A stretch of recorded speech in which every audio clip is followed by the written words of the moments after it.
अल्लाह creation से separate है, creation से अलग है। और रेफरेंस दिया जाता है कि अल्लाह अल्लाह डिसअपॉइंट होता है, अल्लाह गुस्सा भी होता है। तो अल्लाह कहीं न कहीं वो ह्यूमन इमोशन डिस्प्ले कर रहा है। तो अब मेरा ये समझना है कि जब वो ह्यूमन इमोशन डिस्प्ले कर रहा है, तो आप कैसे बोल सकते हो कि वो क्रिएशन से कंप्लीटली डिफरेंट है या क्रिएशन से कंप्लीटली दूर है? आपका सवाल बहुत अच्छा है और मुझे खुशी होगी कि मैं इंशाल्लाह इसका जवाब दूं। आपने जो बात कही उसका असल मुद्दा ये है कि खुदा ह्यूमन इमोशंस डिस्प्ले करता है, तो फिर वो क्रिएशन से अलग कैसे है? वो भी फिर क्रिएशन ही का हिस्सा हुआ, जो कि क्रिएशन के अंदर इमोशंस होते हैं। देखें, ये बात जहन में रखनी चाहिए कि खुदा जब हमसे गुफ्तगू करता है तो ऑब्वियसली बात है कि वो हमसे उस जबान में गुफ्तगू करेगा जिस जबान को हम समझेंगे, जिस जबान से हम रिलेट करेंगे। इसको एक मिसाल से समझ लीजिए कि अगर आपका प्रोफेशन आईटी नहीं है और मैं आपको सी प्लस प्लस में या पाइथन में कोई चीज लिख कर दे दूं और आपने कभी आईटी कोर्स न किया हो, तो ऑब्वियसली बात है कि आप उसको न समझ पाएंगे। और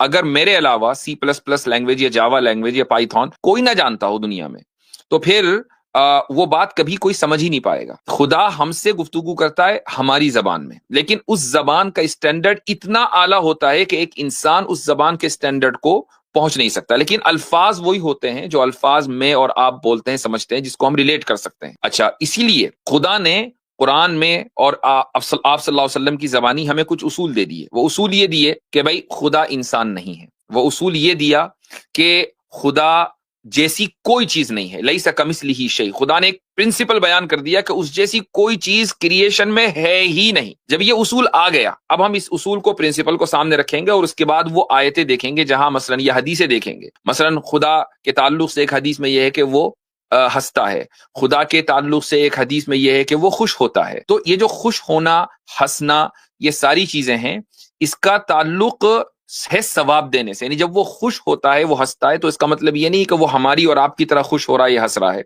इसका ताल्लुक इमोशन से नहीं है, बल्कि इसका ताल्लुक रिवॉर्ड से है कि वो उस आदमी को रिवॉर्ड देता है। इसी को बयान करने के लिए हंसना और खुश होना जिक्र किया गया। इसको एक और चीज से समझें। मसलन खुदा के लिए जब कोई इमोशन का लफ्ज इस्तेमाल होता है तो उसका जो रिजल्ट है वो मुराद होता है। हमारे लिए जब इमोशन का लफ्ज इस्तेमाल होता है तो उसका जो सोर्स है वो मुराद होता है।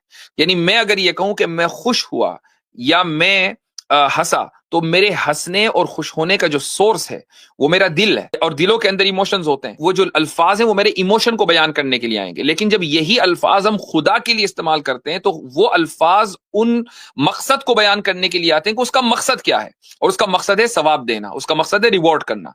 तो ये फर्क जहन में रखना चाहिए।